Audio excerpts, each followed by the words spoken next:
नमस्कार साथियों, कौटिल्य बलरामपुर की ऑफिशियल यूट्यूब चैनल पे आपका स्वागत है। आइए हम बात करते हैं रोज़ की भांति आज भी करंट अफेयर्स के कुछ पॉइंट पर, जो कि परीक्षा की दृष्टि से बहुत महत्वपूर्ण है। तो आइए देखते हैं। पहला पॉइंट है, अमृत कलश यात्रा रेलगाड़ियाँ किस अभियान के तहत रवाना की गई हैं? ऑप्शन है एक भारत श्रेष्ठ भारत, मेरी माटी मेरा देश, युवा आत्मनिर्भर भारत। तो इसका जो बी वाला ऑप्शन है वो आपका सही हो जाएगा, यानी कि मेरी माटी मेरा देश। मेरी माटी मेरा देश अभियान भारतीय सेना के उन सैनिकों को श्रद्धांजलि है जिन्होंने अपने देश के लिए अपने प्राणों की आहुति दी। अभियान के तहत अमृत कलश यात्रा रेलगाड़ियां रवाना की जा रही हैं। इस यात्रा के दौरान विभिन्न जिलों से मिट्टी से भरे कलश एकत्र किए जाएंगे, जो शहर की मिट्टी का प्रतीक है, और यात्रा का समापन राष्ट्रीय युद्ध स्मारक पर होगा। आगे देखते हैं, लोकसभा आचार समिति के सदस्यों की नियुक्ति कौन करता है? ऑप्शन है राष्ट्रपति, प्रधानमंत्री, लोकसभा अध्यक्ष या सर्वोच्च न्यायालय के न्यायाधीश। तो इसका जो सी वाला ऑप्शन है वो आपका सही हो जाएगा, लोकसभा अध्यक्ष। लोकसभा आचार समिति ने तृणमूल कांग्रेस की सांसद महुआ मोइत्रा को नकदी के बदले पूछताछ के आरोप में सिलसिले में अपने समक्ष पेश होने को कहा है। आचार समिति के सदस्यों को स्पीकर द्वारा 1 वर्ष की अवधि के लिए नियुक्त किया जाता है। वर्तमान में लोकसभा आचार समिति के अध्यक्ष भाजपा सांसद विनोद कुमार सोनकर हैं और इसमें 15 सदस्य हैं। अगला है, ITU विश्व दूरसंचार मानकीकरण असेंबली 2024 का उद्घाटन किसने किया है? तो आपके पास ऑप्शन है नरेंद्र मोदी, अमित शाह, एकनाथ शिंदे, चिराग पासवान। तो इसका ये ऑप्शन सही हो जाएगा, यानी कि प्रधानमंत्री नरेंद्र मोदी।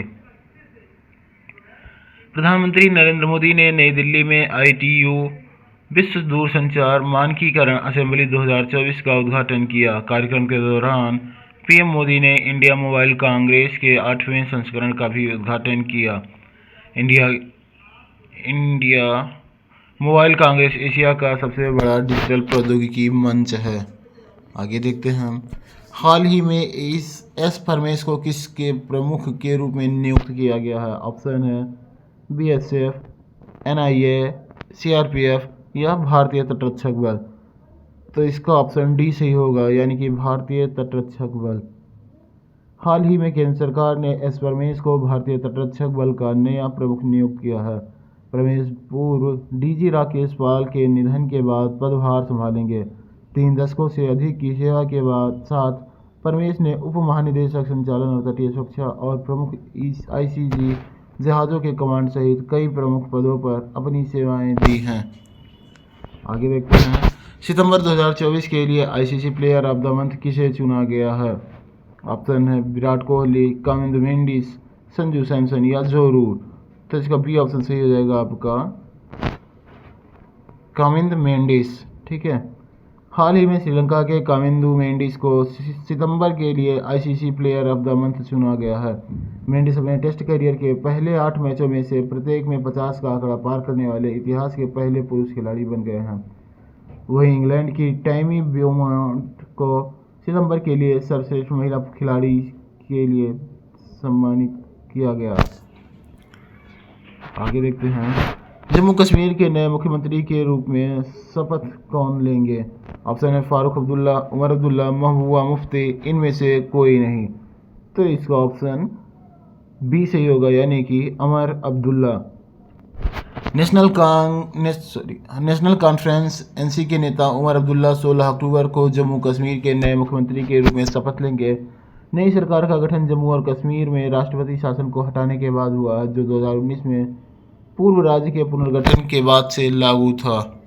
आगे देखते हैं, हाल ही में बंधन बैंक के MD और CEO के रूप में किसे नियुक्त किया गया है? ऑप्शन है अभिषेक रंजन, परमेश कुमार गर्ग, पार्थ प्रतिम सेन गुप्ता या रेखा महता।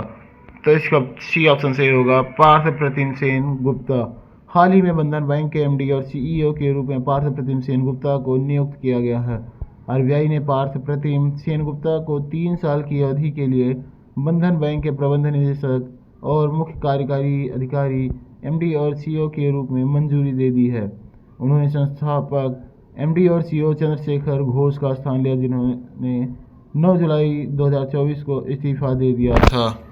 अगला देखते हैं, हाल ही में किस अफ्रीकी देश ने मारबर्ग वायरस के प्रकोप की सूचना दी है?